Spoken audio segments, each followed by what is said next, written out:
ನಾವಿಂದು ಒಂದು ದೃಷ್ಟಿ ಪ್ರಯೋಗವನ್ನ ನೋಡೋಣ. ಇಲ್ಲಿ ನಿಮ್ಗೊಂದು ಚಕ್ರ ಕಾಣ್ತಿದೆ ಅಲ್ವಾ? ಹೌದು ಮೇಡಮ್. ಯಾವ ಬಣ್ಣ ಇದೆ ಈ ಚಕ್ರದಲ್ಲಿ? ಕಪ್ಪು ಬಣ್ಣ ಮತ್ತೆ ಹಳದಿ ಬಣ್ಣ. ಆ ಹಳದಿ ಬಣ್ಣದಲ್ಲಿ ಕಪ್ಪು ಬಣ್ಣದ ಪಟ್ಟಿಗಳಿವೆ. ಈಗ ಸ್ಥಿರವಾಗಿದೆ ಈ ಚಕ್ರ. ಈಗ ನಾನು ಸುತ್ತಿಸ್ತಾ ಇರ್ತೀನಿ. ನೀವು ಇದೇ ಚಕ್ರವನ್ನ ಒಂದು 30 ಸೆಕೆಂಡ್ಗಳ ಕಾಲನ ನೋಡ್ತಾನೆ ಇರಬೇಕು. ಏನ್ ಅನಿಸ್ತಾ ಇದೆ ನಿಮ್ಗೆ? ಸುತ್ತಾ ಇದೆ. ಮತ್ತೆ ಆ ಗೆರೆಗಳೆಲ್ಲ ಹೊರಗಡೆ ಹೋಗ್ತಾ ಇದೆ. ಆಕರ್ಷಣ ಮಾಡಿ ಹೋಗ್ತಾ ಇದೆ. ಆಯ್ತಲ್ವಾ? ಈಗ ಗೆರೆಗಳೆಲ್ಲ ಹೊರಗೆ ಹೋಗಿತ್ತು. ಈಗ ನೋಡಿ ಗೆರೆಗಳೇನಾಗ್ತಾ ಇದೆ, ಒಳಗಡೆ ಬಂದ ಹಾಗೆ ಕಾಣಿಸುತ್ತೆ. ನಾನು ತಿರುಗಿಸ್ತಾ ಇರುವಾಗ ಆ ಗತಿಯನ್ನು ಬದಲಿಸಿದಾಗೂ ಸಹ ನೀವು ಬೇರೆ ಬೇರೆ ಬದಲಾವಣೆಗಳನ್ನ ಇಲ್ಲಿ ಕಾಣ್ತಾ ಇರ್ತೀರ. ಇದು ಯಾಕೆ ಹೀಗಾಗುತ್ತೆ ಅಂದ್ರೆ ಇದು ಒಂದು ಬೆಳಕಿನ ವಿದ್ಯಮಾನವನ್ನ ಹೇಳ್ಕೊಡುತ್ತೆ.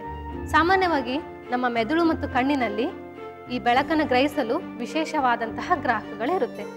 ಸ್ಥಿರ ಚಿತ್ರಣವನ್ನು ಗ್ರಹಿಸಲಿಕ್ಕೆ ಬೇರೆ ತರದಂತ ಗ್ರಾಹಕಗಳಿರುತ್ತೆ. ಚಲಿಸುವಂತಹ ಚಿತ್ರಣವನ್ನು ಗ್ರಹಿಸಲಿಕ್ಕೆ ಬೇರೆ ತರದಾದಂತಹ ಗ್ರಾಹಕಗಳಿರುತ್ತೆ. ಈ ಪರಿಣಾಮವನ್ನು ನಾವು ಜಲಪಾತದ ಪರಿಣಾಮ ಅಥವಾ ಚಲನೆಯ ನಂತರದ ಪರಿಣಾಮ ಅಂತ ಕರಿತೀವಿ. ನೀವು ಜಲಪಾತವನ್ನು ನೋಡಿದ್ದೀರಾ?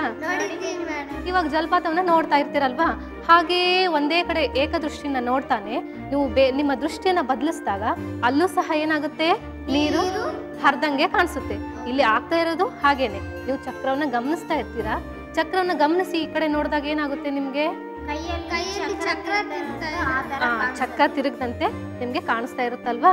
ಇಲ್ಲಿ ಯಾಕೆ ಹಾಗಾಗುತ್ತೆ ಅಂದ್ರೆ ಆ ಕೋಶಗಳು ಸ್ಥಿರ ಚಿತ್ರಣ ಇದ್ದಾಗ ಆ ಕೋಶಗಳೇನಾಗುತ್ತೆ, ಜಾಗೃತವಾಗಿ ಪ್ರಚೋದನೆಯನ್ನ ನೀಡ್ತಾ ಇರುತ್ತೆ.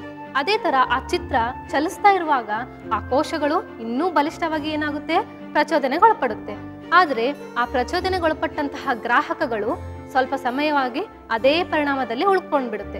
ನಾವು ನಂತರ ಏನ್ ಮಾಡ್ತೀವಿ, ಈ ಚಲಿಸುವಂತ ಚಿತ್ರಣವನ್ನ ನೋಡಿ ಒಂದೇ ಸಲಕ್ಕೆ ಸ್ಥಿರ ಚಿತ್ರಣವನ್ನ ನೋಡಿದಾಗ ಆ ಚಿತ್ರವು ಏನಾಗುತ್ತೆ, ನಮ್ಗೆ ಚಲಿಸ್ದಂಗೆ ಕಾಣಿಸುತ್ತೆ.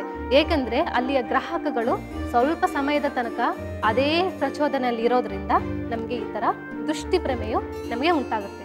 ಆ ಕೋಶಗಳು ಸ್ವಲ್ಪ ಸಮಯದ ನಂತರ ಯಥಾಸ್ಥಿತಿಗೆ ಬರುತ್ತೆ. ಆಗ ಮತ್ತೆ ನಮ್ಗೆ ಆ ತರ ದೃಷ್ಟಿ ಭ್ರಮೆ ಕಾಣಿಸೋದಿಲ್ಲ.